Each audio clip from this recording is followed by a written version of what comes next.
तर सत्तेत असल्यामुळे काहीही करू असा समज असल्याचं जितेंद्र आव्हाड म्हणालेत. सत्तेचा अहंकार आणि माज असल्याची टीका रोहित पवारांनी केली. मोठ्या माशाला वाचवण्यासाठी छोट्याचा बळी दिला का असा सवाल रोहिणी खडसेंनी केलाय. नाकर्त्या कार्यकर्त्यांचा फटका अजित पवारांना बसतोय असं जरांगे पाटील म्हणाले. तुम्ही प्रश्न विचारायचे नाही, प्रश्न विचारले तर मार खाल. आम्ही सत्तेत आहोत, मारू झोडू काही तुम्ही करू शकत नाही असं महाराष्ट्राला क्लिअर कट सांगतायत. ते उघड्या उघडपणाने सांगतायत. काल सुद्धा छावा संघटनेच्या काही असं काही उग्र आक्रमक असं काही केलं नव्हतं. कोणाला इजा होईल, कोणाच्या अंगावर गेले होते असं काही झालं नव्हतं. नंतर धरून मारले. त्यांना मारणाऱ्यांची राजकीय ताकद प्रचंड आहे, प्रशासकीय ताकद प्रचंड आहे. पोलीस गुलाम आहेत त्यांची, गुलाम आहेत गुलाम. काय पद्धतीने मारतात. वा वा, मस्त एकदम मस्त. पत्ते टाकले या गोष्टीकडे लक्ष देण्यापेक्षा कुठली भावना ते मांडत होते, कोणाच्या अडचणी मांडत होते, शेतकऱ्यांचेच विषय मांडत होते ना.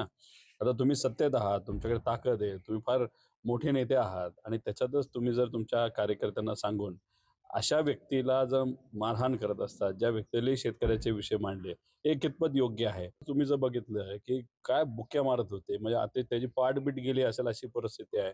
त्यामुळे हे सगळे जे कृत्य आहे ना, कुठेतरी सत्तेचा अहंकार आणि माज असंच आपल्याला त्या ठिकाणी म्हणावं लागेल. या सगळ्या गोष्टीचा आम्ही निषेध करतो.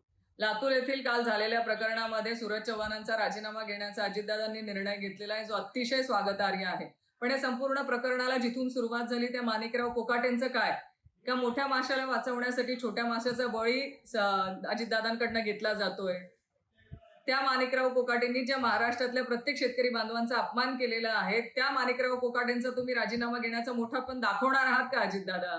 गृहमंत्र्यांनी कठोरातली कठोर कारवाई, ज्यांनी विजूभायावरती प्राणघातक हल्ला केला यांच्यावरती कठोर कारवाई करायला पाहिजे आणि पदावरून तर हाकूनच द्यायला पाहिजे. मी आता रात्रीच सांगितलंय की असे लोक पदावरती ठेवायचे कामाचे नसतेत. कारण अजितदादांचा पक्ष चांगल्या पद्धतीचा वाढतोय, चांगल्या पद्धतीचा पोरांचा त्यांना पाठबळ मिळतंय. पण असे नाकर्तेपणाचे कार्यकर्ते जर मोठमोठ्या पदावर बसवले तर ते असले हाणमार करतात आणि त्याचा फटका अजितदादांना बसतो. बहुतेक तर आम्हाला अशी शंका आहे की येथे तटकरे साहेबांनीच ते हल्ला घडून आणायला लावलेला आहे.